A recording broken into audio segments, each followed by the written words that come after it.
got involved in the game, didn't have to. There was gunshots, and Loramian was laying on the floor, and a young man was standing over Loramian, pointing the gun at his head.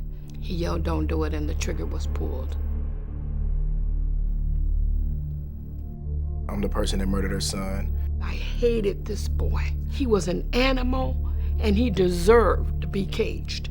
They sentenced me to 25 and a half years. And I told him, look, I don't know you.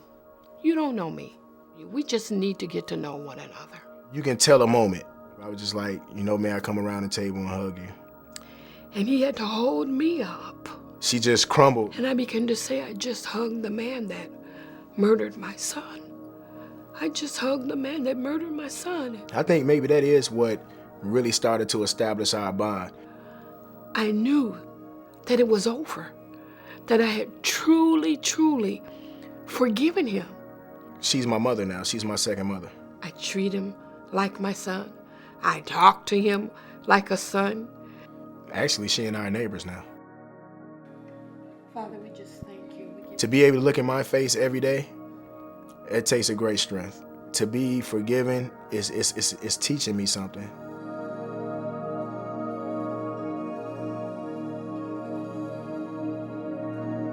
I never, ever would have thought that what I do today, that I would ever be doing anything like this. I never thought I would even be in that place of forgiveness.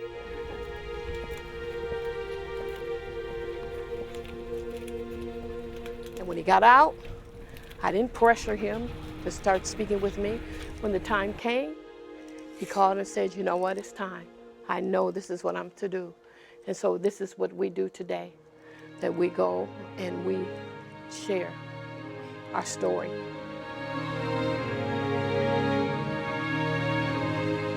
From Death to Life came into existence because of the murder of my only child. The prisons, they really started inviting us to speak, and I know that it's very hard for him, as it is for me, when we have to stand together and share this story. But we both know that this is what we are to do. And this is my son, O'Shea Israel. He's intelligent, he's very articulate, and he can make a difference in some of these young men's life, I believe, if he's given the opportunity. It all started with forgiveness, and it started with me understanding, you know what I'm saying, about me bottling up all this pain. I didn't see her face. I didn't see that once I commit this act, it was going past him to her. Help play a role in stopping the violence. And it's like throwing a pebble in a pond. You throw it, it's gonna spread out. You might not even see the ripples, but it's touching somebody. We don't think about that when we're doing what we're doing.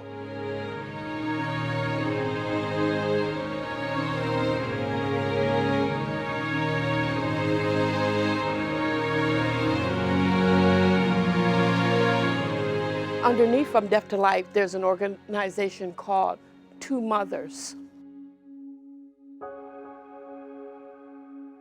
We have 8 women that comes to our healing, our Two Mothers Healing Group meetings. I want mothers of murdered children and mothers of children that have taken life to come together and heal. My name is Angel Cradle, and my son was killed in June of 2007. Angel attends our Two Mothers Healing Group. I didn't know where to turn, so I closed all my blinds, didn't answer my phone. Some of the times I didn't answer the door. I didn't want anybody to talk to me. I didn't want anyone to try to talk to me and tell me you have to get on with your life, because none of them had lost their child like I did. I want to see mothers healed, and we believe we need to be healed, spirit, soul, and body. I had this huge lump in my throat. I didn't know what to expect. We learn what grief is, we talk with one another, we hug, we cry if necessary. And I have been a part of this group for almost 3 years now, almost 3 years. And this has really brought me through. And we can come together and heal.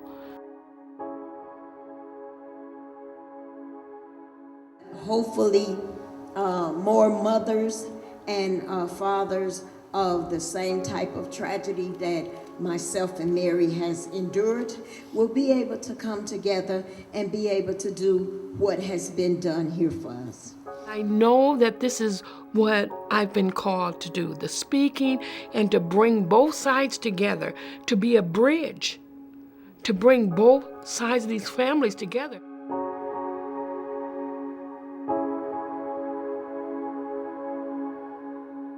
There is hope. Don't give up. There is hope. We're all hurting. We're all hurting. And we all need to forgive, and we all need to be healed and move on.